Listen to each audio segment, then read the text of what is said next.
అనేక రకాల ఇన్ఫ్రాస్ట్రక్చర్ను తీసుకొచ్చి ఈ జిల్లా యొక్క అభివృద్ధిలో తన యొక్క ముద్రను వేసి మంచి అభివృద్ధి పదంలో తీసుకెళ్ళి టూరిజం కావచ్చు, రోడ్ల వ్యవస్థ కావచ్చు, ఇతరత్ర ఇన్ఫ్రాస్ట్రక్చర్ కావచ్చు, ప్రతి రూపాయిని మరి పబ్లిక్ ఉపయోగపడే విధంగా ఖర్చు పెట్టి వాటి యొక్క ఫలాలు ఈరోజు ఈ జిల్లాకు ఉపయోగించే విధంగా పనిచేసినటువంటి మన కృష్ణాదిత్య గారికి, స్థానికంగా ఇప్పుడు నూతన కమాండెంట్ గారికి, మా డిఎస్పీ సిఐలు, అదేవిధంగా ఇతర అధికారులకు అందరికీ ఇక్కడ పార్టిసిపేట్ చేస్తున్నటువంటి విద్యా సోదరులకు అందరికీ కూడా, అక్కడ రెడ్ డ్రెస్లో ఉన్నటువంటి వాళ్ళందరికీ, ముఖ్యంగా ఈ ప్రాంతం చాలా అద్భుతమైనటువంటి ప్రాంతం.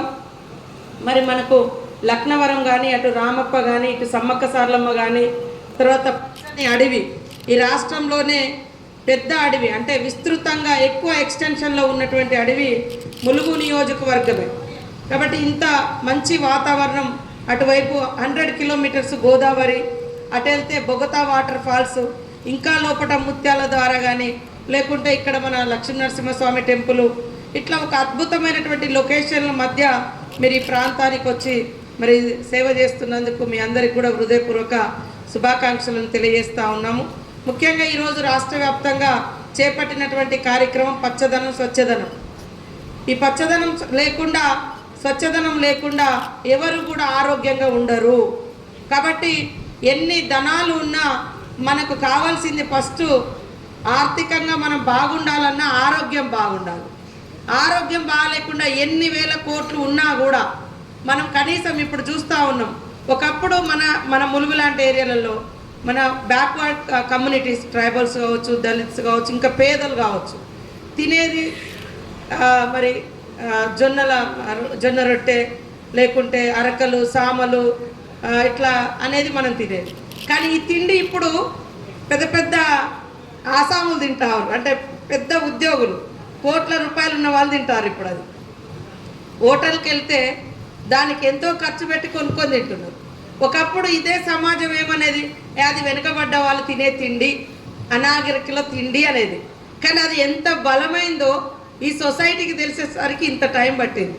కానీ ఇప్పుడు అది మన గ్రామాలలో కనుమరుగైపోయింది. అది ఎక్కడో ఫ్యాషన్గా 5 స్టార్ హోటల్స్లలో కనబడుతుంది ఇప్పుడు. కాబట్టి ముఖ్యంగా దీనికి అందరికీ కారణం రసాయన ఎరువులు తగ్గ స్వచ్ఛమైనటువంటి పంట రావాలన్నా, ప్రకృతి బాగుండాలన్నా మరి మొక్కలు నాటడం అనేది ఒక చాలా ఇంపార్టెంట్. మొక్కల్ని కాపాడుకోవాలి, పంటలో రసాయన ఎరువుల యొక్క వాడకాన్ని కూడా తగ్గించాలి, పచ్చదనాన్ని పెంచాలి. అప్పుడు మనం హెల్తీగా ఉండగలుగుతాం. హెల్త్ బాగాలేకుండా ఎన్ని కోట్లున్నా తినే పరిస్థితి లేదు.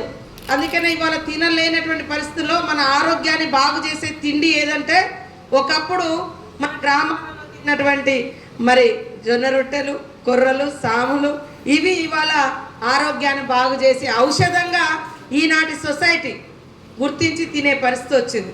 కాబట్టి మనం అందరం కూడా ఖచ్చితంగా ఎక్కడికి వెళ్ళినా శుభ్రత పాటించాలి. ఇక్కడటువంటి స్టూడెంట్స్ కూడా తల్లిదండ్రులకు, మీరు సబ్జెక్ట్ చదువుతూ ఉంటారు క్లాస్ రూమ్లో, సైన్స్, దోమల ద్వారా ఏం జబ్బులు వస్తున్నాయి, మన ఇళ్ళ ముందు మురికి గుంటలు ఉంటాయి, అక్కడ దోమలు ఉంటాయి.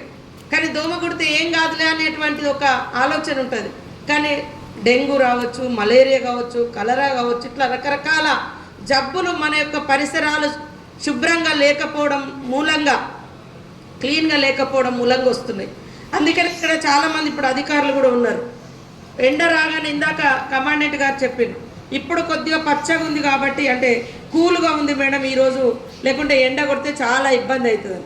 ఎందుకంటే గుట్ట కూడా ఉంది కాబట్టి ఆ రాళ్ళ యొక్క వేడి ఉంటుంది. ఆ